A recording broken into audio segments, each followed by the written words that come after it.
Hello my dear friends, today I am going to show you how to zip a folder in Windows 11, and this method is similar to Windows 10 also. And if you're new to my channel, please consider subscribe and like in this video. Without wasting time, let's jump in. First you need to go to the location of that folder. You need to make a zip file. In my case, go to this PC, and yeah, in the documents folder, I can see there are three folders here. I need to make a zip file for this Audacity folder.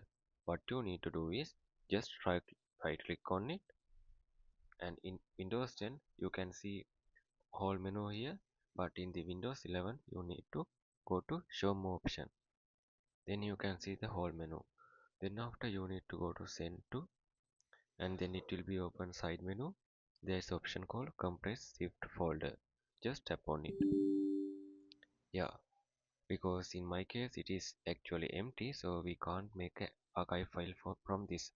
Tap on OK, and I'm going to the third option, and it also empty folder, so yeah, I can use this one.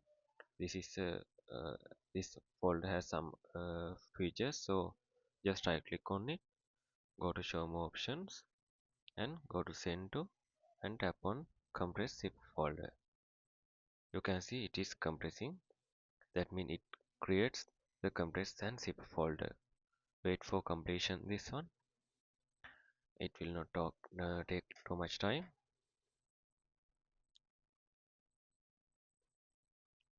Okay, you can see this is the latest created zip file, and you can see there is a small lock icon here, and in the original folder has a 266 megabyte, and the zip file has 193 megabytes. So this is how you can create compressed zip folder in any computer without using WinRAR or 7-zip or any kind of software. So if you gain some knowledge from this video, please consider subscribe and like in this video.